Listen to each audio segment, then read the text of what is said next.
Today, we are absolutely thrilled to welcome our special guest, Tracey Nauman, aka the hairstylist to the stars.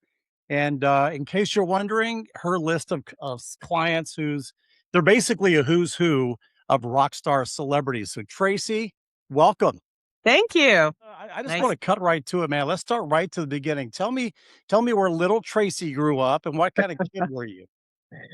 Um, I grew up in Hawaii, Honolulu, Hawaii, and Nice. best place ever.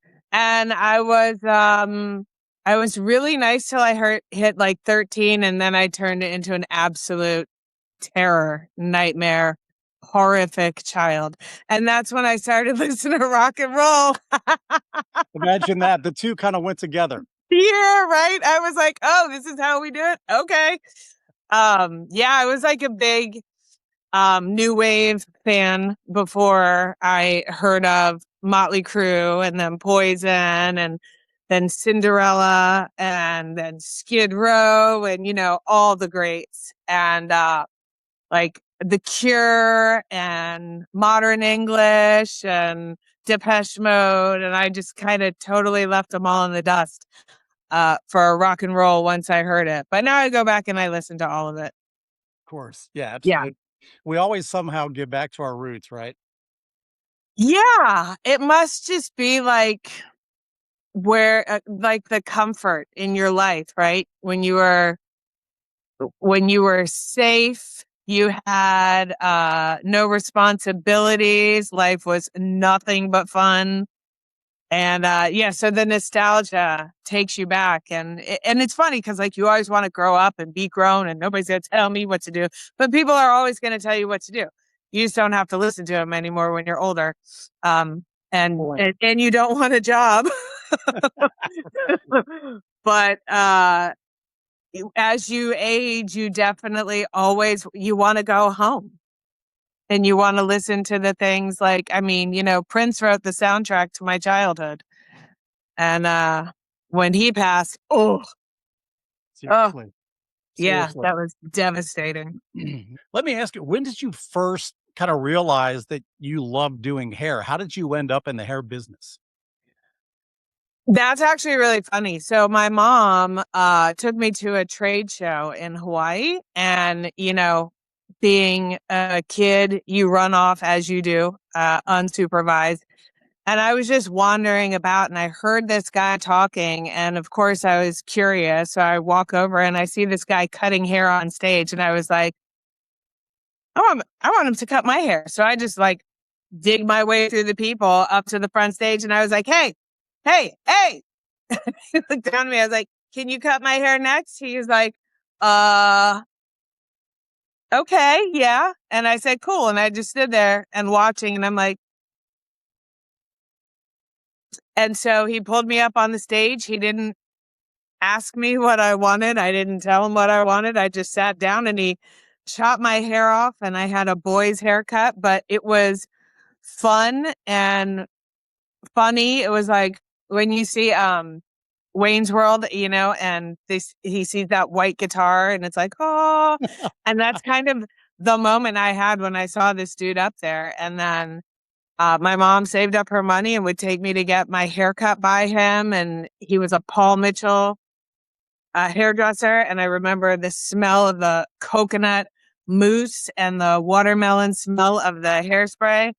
And it just, the whole thing, I was just like, this is amazing. And then he actually had me as a model in a hair magazine.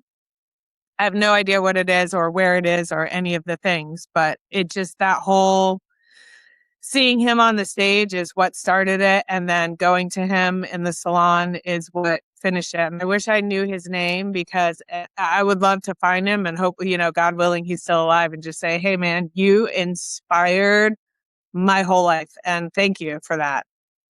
Amazing. So that hits you, and it Yeah. just seems like whatever you go down, whatever path a person goes down, there's always that moment that sort of Mhm. triggers something. But it's one thing to trigger it, then it's another thing to pursue it and make it happen.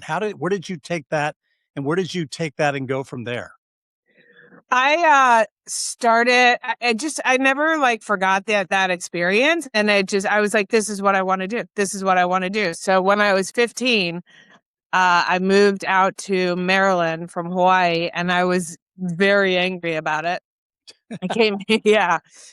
Yeah, insert really bad behavior. I got into a lot of trouble because I was really mad. I came here in December um, from Hawaii. So I had never been freezing before. I mean, I thought I had, but then I really was. I had never seen skin that was so white. I thought everybody had a disease. It was putrid. And now I look like that too. But, and I just was pissed, and I became a really, really, really bad kid. I acted out and all the things. And so I got in a lot of trouble, and I had to get a job or I was going to be in big, big trouble, with the law. So I found a hair salon, and I walked in, and there was a lady there, and I said, "Hi, I want to work here, and I don't care what it is that you have me do. I'll scrub the toilet. I will shampoo. I will sweep the floor. It doesn't matter. Please give me a job, because one day I want to be you." And she said, let me think about it. Come back tomorrow. So I showed up the next day. I was like, hi. And she said, okay, okay. So I started shampooing and cleaning, and she would teach me a little here and there. And then I moved to a different um, town. So I went to another hair salon, and I started working at a salon called Hair That Rocks. And it was a rock and roll salon, and it was so fun. We had the big hair, and we played great rock music. And so that's kind of like the guy who was the owner. He mentored me and taught me a lot. And then I went to hair school, and I became really, really good because, I'm like, I don't find a whole lot of things that interesting. And if I don't find it interesting, there's nothing on earth that makes me pay attention. But if it's something that I'm into, uh, somehow my ADHD goes away, and I just and zoom in and give it all of my focus and all of my attention. And I wanted to be good. So I absorbed everything I could. I worked 7 days a week. I didn't care. I went to hair school, and then I went to work afterwards, and I just wanted to be so good. And then for a little while, I was like, yeah, I'm the best. And now I still find myself learning. I watch hair videos every day. Um, Most of the day in my spare time, I watch, and I like to see techniques because, you know, you learn things to do, and then you learn things not to do. You're like, oh yeah, note to self. Don't do that. That's terrible. Yeah, it's funny, your path and your passion to break in to the hair industry sounds a lot like a rock star's path into rock and roll. You gotta have that. You're gonna kick a door down, you're gonna be relentless, you're gonna knock on doors, you're gonna go into the you're gonna go on the road, you're gonna get into the little bar, you're gonna do whatever it takes to make it happen, and that's kind of exactly what you did, which is probably why, you probably, between that and the rock and roll that you like, the music and all that was kind of a nice transition. But who was your first rock and roll client, and how did that happen? My first rock and roll client was Jeff LeBar, the guitar player of Cinderella. I had a friend of mine who wanted to go, and funny enough, Cinderella is my favorite band. They were just so good, and they stood out in the sea of, the 80s era. Everybody eventually started to really sound the same, but never Cinderella. You couldn't match Tom's voice. The grooves and the song and just the energy behind it. And you would watch the videos, and the way that like Jeff would dance on the stage with his guitar. It was so cool. And then him and Eric Brittingham, they would just swing their guitars and their bass around their neck. And it was just such a show to watch. And I would stay up late and watch Headbangers Ball, and I would get so excited when they'd come on. I'd be like, yeah! And I have a picture of me in 8th grade in Hawaii at my 8th grade banquet. And I had on this, this fancy white strapless dress because you had to dress up. But there I was, and I brought my denim jacket. And on the back, I had sewn on a patch that said Cinderella. And I have a picture and somebody snapped at me, and I'm pretty sure I was giving stink eye to somebody. I was like, but I took Cinderella everywhere. And it's so funny because, like, they're your favorite band, and so often 9 out of 10 people aren't going to grow up and meet their favorite band. It's just not going to happen. Everybody wants it, but it doesn't happen. And it just came so like organically. My friend wanted to go to the show because she knew the opening band. And I was like, it's like 2 days they're playing. I got to work on a Saturday. I was like, I'll go this one day. And I went, and Cinderella took the stage, and I was like, yeah, no, I'll come back tomorrow. And we met the band the first night. We met the drummer, actually, Fred Corey. And they were all like so welcoming and inviting. They were like, hey, what's going on? Come hang out, And I was like, oh my gosh, all right. Like, you guys were Okay. my favorite band. And then they were in town for 4 days, and they were like, come to this show, come to this show. So I ended up at all 4 shows, and Jeff LeBar was like, hey, what do you do for work? And I said, I'm a hairdresser. He was like, I need my hair done. Will you do my hair? I said, duh. So he came to the salon. I did his hair and I finished, and he said, holy shit, you're good. And I went, yeah, I know. And he lived in Philly at the time, and I'm in Maryland. So it was like a 2.5-hour drive. And he just would come down and get his haircut. He started dating my friend, and he would come see her and get her haircut. And then the next year, the tour started up, and he was like, hey, I'm going on tour. I need my hair done. Will you do it? So I said, of course. So I did his hair. And then he went out on the road, and he called me and was like, hey, I need my hair touched up. How about I fly you out to Vegas, and you come to Vegas and do my hair and do the guy's hair and see the show and everything? And I was like, don't threaten me with a good time. So I went, and then I just started that. When I was there, he said, why don't you come to San Francisco with us? He's like, just change your flight. I said, oh, well, I've never ridden on a tour bus before. He's like, well, you will now. And so I went to San Francisco and surprised my best friend who moved there. I told her that I got her tickets to the show, and then I was like, hey.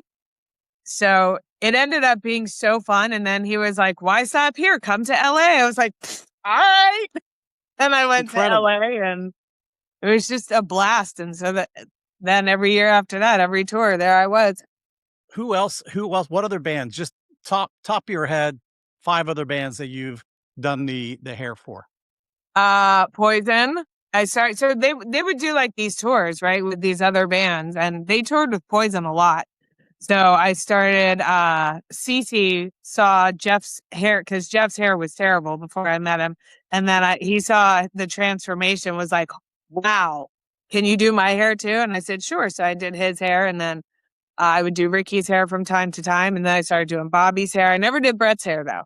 But then I would just kind of end up doing, like, whoever would be the 3rd, 4th act on the tour would be like, oh, you did their hair? Can you do our hair too? So it ended up being like, I did Skid Row's hair. 3 years down, I ended up doing their hair for 10 years or something. Same thing. Like, I was cutting their hair, and Mark Tremonti from Creed walked by and was like, wow, I would really love a haircut. Chris said, she just finished my hair. She's ready. So he said, really? I said, yeah. So he said, all right, let me just let him know where I'm going to be. And then the other guitar player, Eric, he came in. He said, hey, can you cut my hair too? I was like, for sure. And then the drummer from Finger 11 was like, oh man, I was watching. I was so jealous. I really wanted to get my haircut today. And I said, well, I'll do your haircut too. He was like, really? And I said, yeah. So I ended up cutting his hair, and I met Candlebox through doing Cinderella's hair, and now the drummer BJ is a regular client of mine, and he actually lives only one town over from me. So, Really? hmm Huh. yeah, it's amazing. You just meet people, and if you gel and you vibe, there's also like a safety I think that they feel with me because they're like, "Oh, okay, if they're bringing her out on tour and she like rides the band bus, she's got to be okay." So like and she does good work, so I'm going to see and, so that's how it's I was, like, 24 when I started, and now I remain friends with basically everyone That's because incredible, and there's such a resurgence of a lot of these bands out there right now anyway, which is yeah. completely cool, and I do wanna talk about Chet Roberts. So obviously that is that the first time you met Chet was when you were doing you were out there, you get a chance to do the hair for Three Doors Down. Is that the first time you met him? Yeah, yeah. I had a friend of mine working for him, Brian, and he called me. I had met him, he was out with Poison, and then he does these disappearing acts for a couple years, and then he comes pops back up, and he called me and was like, "Hey, so, I'm out on the road with Three Doors Down now. We're playing Baltimore in 2 weeks. You're coming to the show, right?" And I was like, "Oh, well, no, I didn't plan on it." He goes, "Okay, so, I'm on tour with Three Doors Down, and we're playing Baltimore in 2 weeks, so you're coming to the show, right?" And I was like, yeah, I guess I am." And then he called me a week later and said, "Hey, I got a couple of guys on in the band that really need their hair done. Can you help them?" And I said, "Yeah, no, I can." So I brought my stuff and I met them. I had no idea they were Southern boys, and the accents took me back. I was like, "Oh, okay." Took me a while to understand a couple of them, Brad and Chris. And Justin actually, his accent's pretty thick as well. Yeah. But Chet, yeah, he wanted a mohawk. I was like, he's like, "I kind of have always wanted a mohawk." And I said, "Well, then let's do it." And so I sat down and I gave him like, I just buzzed it and I gave him a mohawk, but it slowly evolved into this like really fun and cool looking mohawk where I took the first time I like shaved the sides, we were in, I think, Bethlehem, Pennsylvania. And he was like, "Oh man, my head hurts." It So was he told hot. me when you first did that, he didn't know that a person's head could even look that color on the side, and he also said when he laid down at night, he couldn't tell if his head was hot or cold. It was so weird.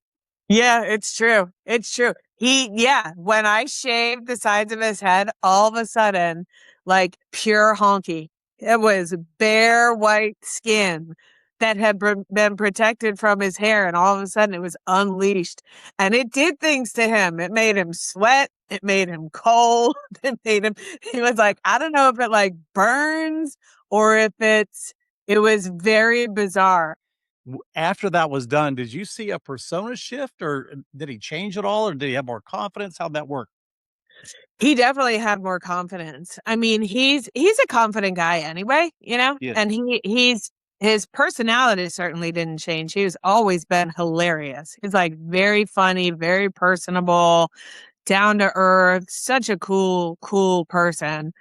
So none of that changed, but all of a sudden people started recognizing him. And I remember after a few times, he said, as we evolved his mohawk and started bleaching it, and he said that people would be like, "Hey, you're that mohawk guy from Three Doors Down." So all of a sudden, he stood out, because they all had like dark hair and they dressed fairly normal and the baseball caps and everything, and they looked just like regular people that you would see walking down the street. And then all of a sudden, there's something that catches people's eye. It's like, "Oh, hey, that guy looks different," And and then he did start to like dress a little more rock star-ish and stuff, and he evolved himself. He did it himself without like any suggestion or help or anything. He just started picking up more fashionable kind of stuff, and he really he loved looking better because he looked better. Right. Exactly, yeah. And I want people to know too, so you this is what is this, like a friendship that's gone 15 years, 10, 15 years between you and Chet, right? Yeah. Yeah, it's been a while. I've seen him go through a lot of changes in his life, you know? Mhm. Um, and I think for the better. I think for the better. So, but it's yeah, it's funny. It's like you meet these people and you do their hair and you're chatty when you do somebody's hair, you're just chatty and you have conversation and stuff, and the goal is to always make them feel better than when they first sat down. But you just when it comes to these rock stars and musicians and people in the music industry, for some reason, like, we just always become friends. And Yeah. Chet and we become really solid friends because he's a solid dude. So those are the type of people that you want in your life, right? Like, there's Exactly. there's been many of rock stars that I've been offered to do their hair and do gigs with, and I'm like, absolutely not. No. That's kinda To how it their works, face, I'll be man. like, nope. Yeah, that's how it works. That's how it works, Yeah. and good for you, by the way. Yeah. And I do want people to know too, Mm. Chet is out there doing his own thing, and, one of the things he's doing is, of course, the comedy. In addition to the producing, and he still gets on stage, he's still such a great entertainer, he's got so much going Yeah. for him.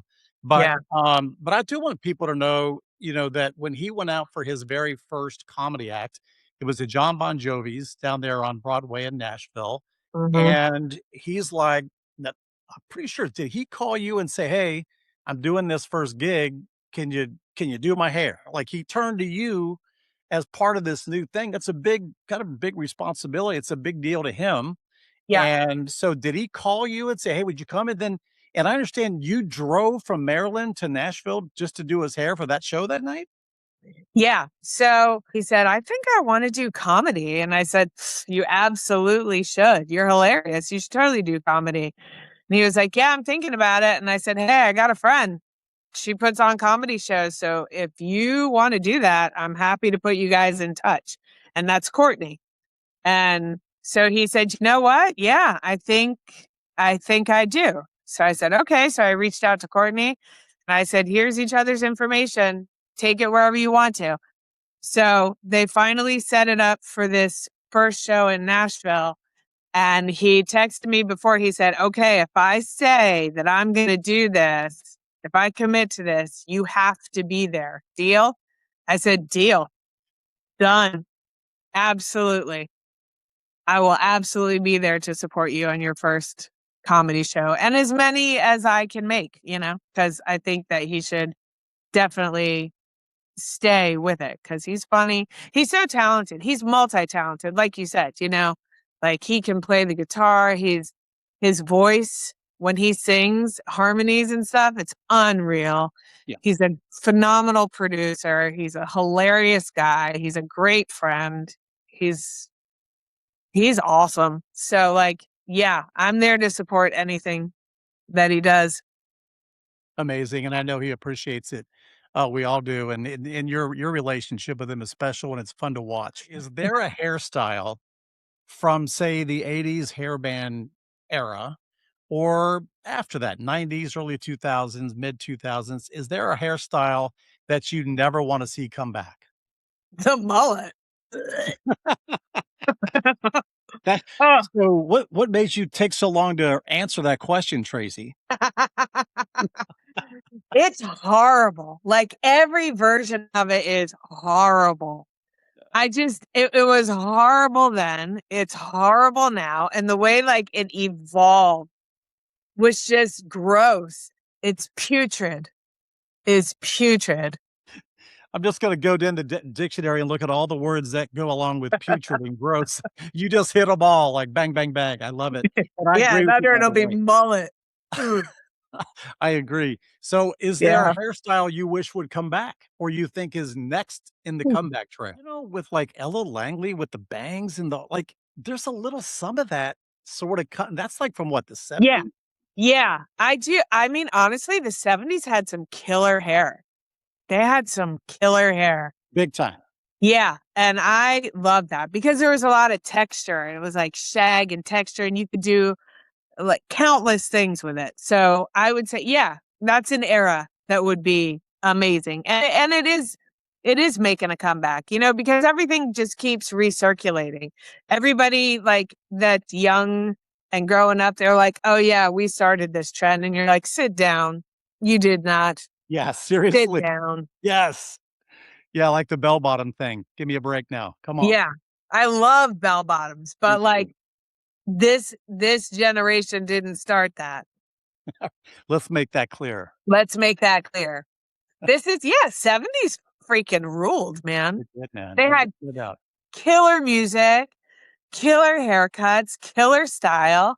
The '60s too. The '60s was pretty rad. Yeah, agreed. Yeah, but as soon as I saw the movie Grease, I was like, I was born in the wrong era. I should have grown up then. Oh my gosh. Mhm. You would've I mean, you'd work 20 hours a day in the '50s during that era. You'd never rest, you'd never sleep. Yeah, Holy cow. yeah. Um, so let me ask you, like, for rock stars and their hair. I'll just do Mhm. some rapid fire stuff at you, cool? Alright. Alright, bangs or no bangs? Depends on the size of the forehead. Great answer. Mousse or pomade? Depends on the hairstyle. Dry shampoo or hairspray? Rock stars are pretty dirty and they don't like to wash their hair very often. So I would say dry shampoo because it'll get that grease and that stench out. Big hair or mohawk? Ooh. Ooh. Depends on the band.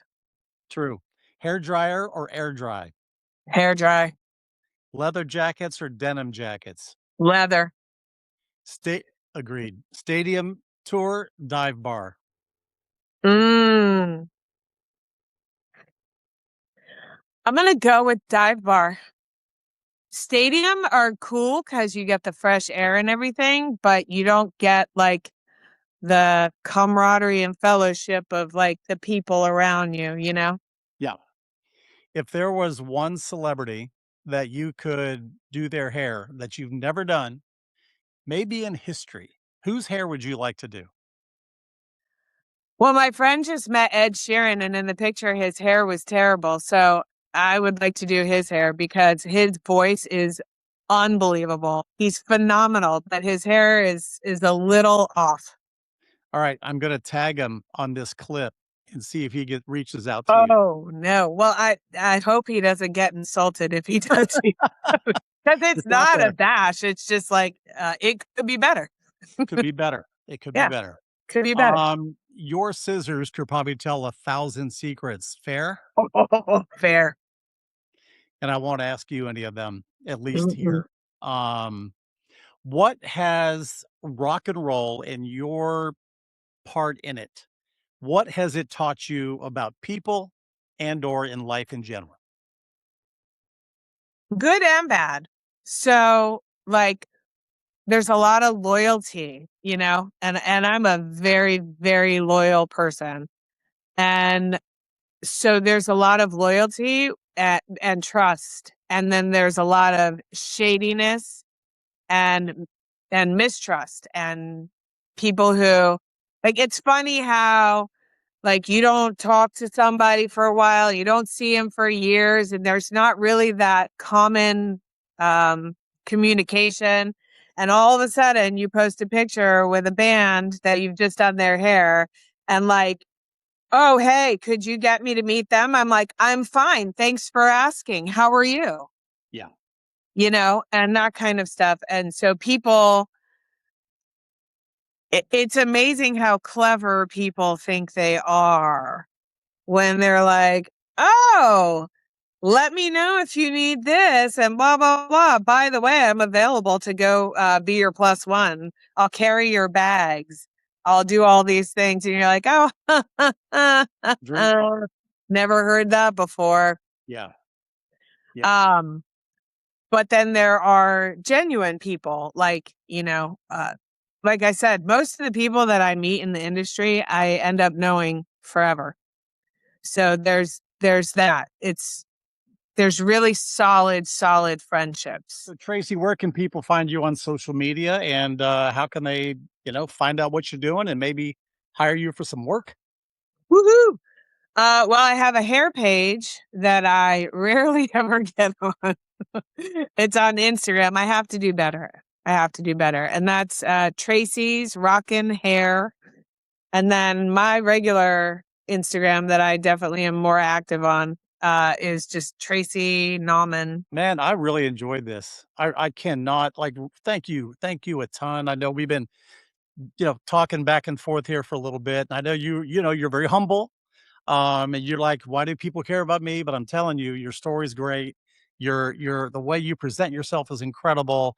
The experiences you have in life are interesting. And we need more people like Tracy Nauman. So thanks for stopping by. We'll see you on the road. Amen. Thanks.